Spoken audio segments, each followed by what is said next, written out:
operational expenses. And the thing is, we want to, we're trying to save some, we are going to ask the foundation to go towards the playground, work with them to do the playground. So that would be the additional aspect that we do have. As long as you earmark. Yeah, some will be earmarked for that as well. We didn't budgeted anything yet, so. That's, I guess we need to talk with foundation. We haven't earmarked a certain amount yet. We sort of see how the year plays out and operational expenses that come up. And then usually that comes out nearer than in the spring, and we figure out what, in the past, sometimes they've turned over a fair amount of money to foundation. Even before, we've helped like with the Mac Lab a couple of years ago where we helped whatever additional amount they needed. This time it'll be a little different. We're going to see what money we need to pass on to make sure next year's PTA can start off okay, and then the additional money that we don't need can go towards the playground expenses. So we started this year with about $45,000. Yeah, Yep. right, so, The idea was to So we're try not fine. to spend it, like, I mean, numerically.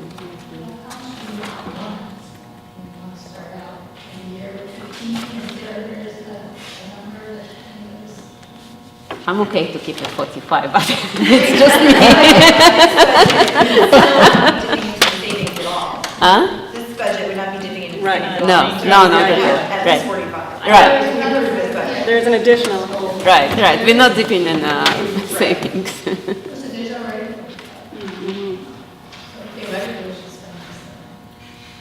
Yeah, that's true. So right now, I still need to transfer money from PayPal, which we received in Home Runathon. So we have about $50,000 in PayPal, and we have about $45,000 in the bank. So we have right now about $95,000 as a PTA, just as a. There is somewhere. income, somewhere in the income. Interest earned, $30 per year. So generous.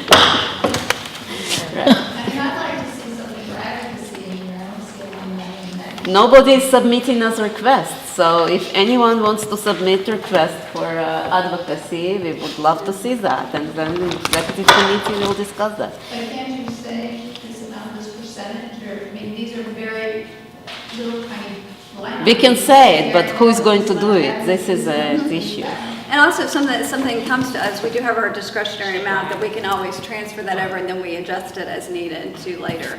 But if somebody comes and says, oh, I want to, advocate for this, I think this is a very important issue, and we need this amount of money to do that, then we can say, okay, we can use these discretionary funds. I'll And give you an then- example. They have $650 budgeted for special education. Nothing happened with that yet.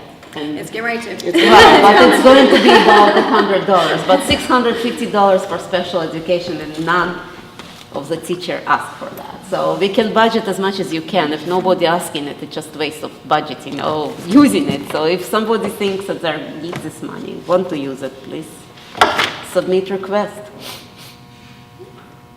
I mean, there's been some great, cool things that have come up. The CPR training, that was interesting, that came up, and you guys worked that out with discretionary. I mean, there've been a few little things that have come up Right. just from the beginning of the school year that you can say, hey, yeah, let's do this. And we all vote as a board and we move forward. So you pull out of that and you adjust as you need to. So, Right.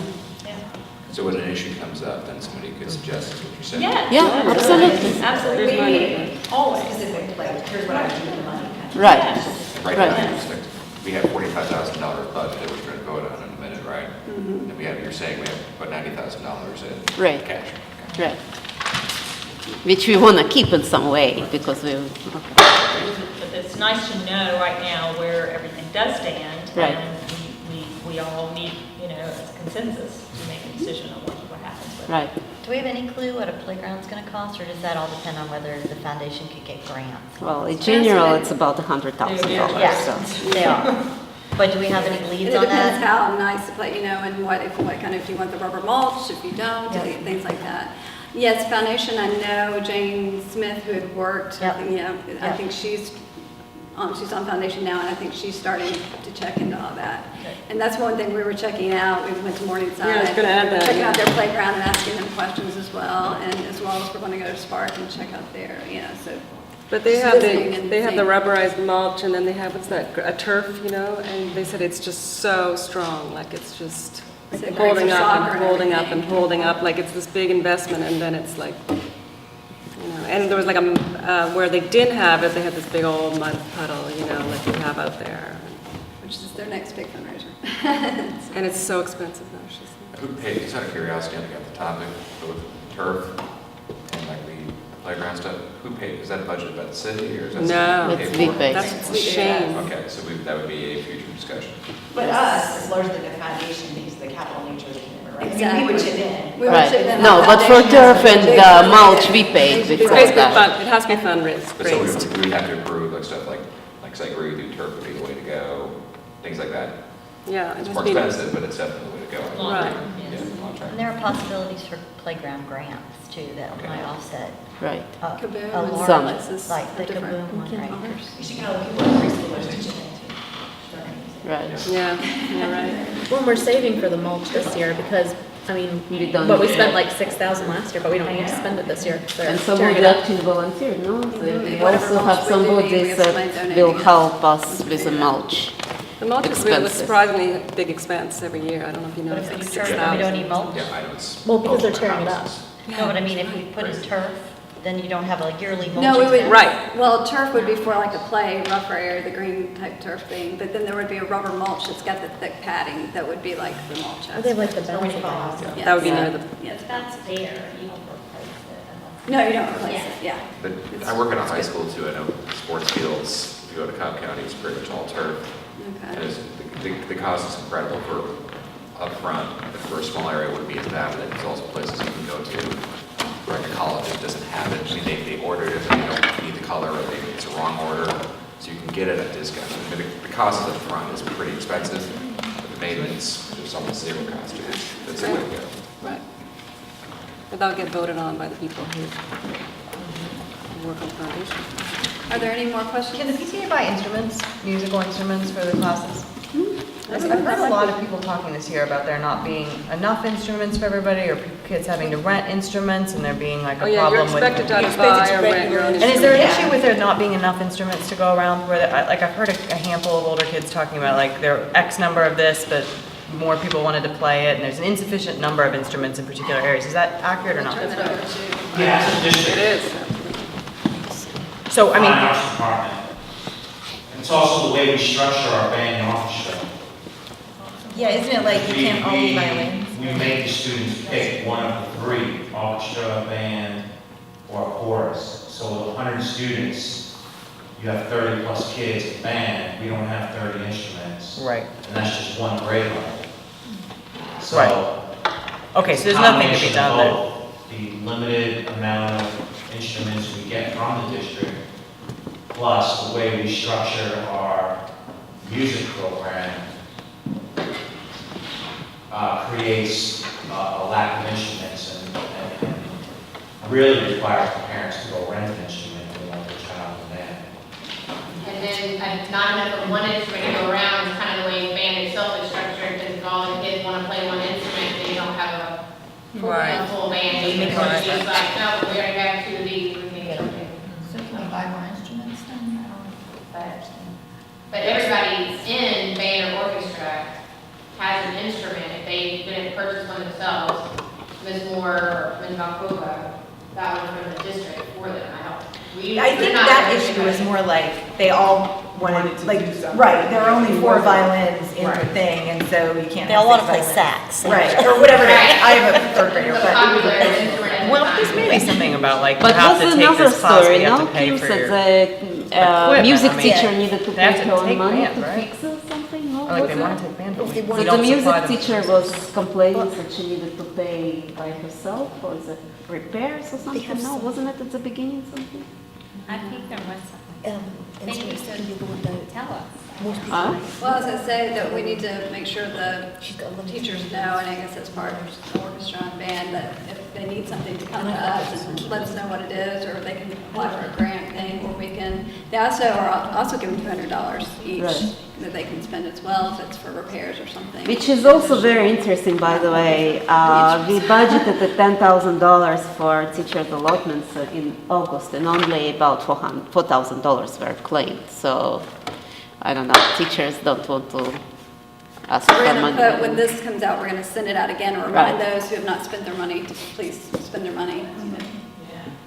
So, So are we taking proposals for development, is that what? We always take in proposals. Here's an idea that they don't want to do anything for, but what about having some of these activities be pay what you can instead of a set fee? Because a lot of people, for a lot of people that don't have a whole lot of money, there's a lot of things to pay for on top of all these activities and there's field trips and things. And some people have a lot of kids, so they can't even do a lot of this stuff because it's very expensive. I don't mean the extracurricular that's not Mary Lynn oriented, although that's one.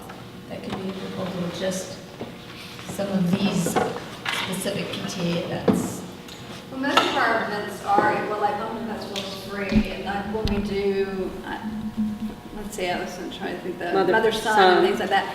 We did the $5 each, which just so that, I know that we were saying before about making sure that people actually show up, have a little bit of commitment and investment in it if you do it, because otherwise then you plan for all these people and then they may or may not show up. So I think that was the sort of the logic why just to keep it at 5 and keep it a low number, but not make it completely free on those, if that makes sense. The majority of our sponsor stuff isn't expensive. I think the main thing would be the parent-teacher party that would cost more money. But I'm trying to think of the other. And it's mostly as a fundraiser anyway, parent teacher party, so it's like part of the game, raising more funds. Yes. I mean, just to her point, I mean, it is expensive, you know, it's field trips. Yeah, all field that. trips and We stuff. have, Now, that's actually school-based, It not is, PTA. it's not, but I know that, you know, we've gotten a question school year, and we've helped our families. Right. Who needed help, so I just wanted to kind of plug that. So if a parent or a family has came to the PTA or to administration and asked for help, I don't think, we have never said no to that, and that was not ever budgeted for. So I just wanted to make that comment, which is, I think is really positive in regards to, people don't know that. That doesn't go on our item line list, that we donate X, Y, and Z to families. That's just what we do. So, you know, just FYI, I know it looks like we got crazy amount of money, and we do, but there's a lot of things that we do that we don't advertise. And, you know, just FYI. So if a parent needs help with something, I'm sure they can come to us for $30 to pay for a field trip. And I don't think we would ever say no to that. So, I mean, I'm just speaking for everybody.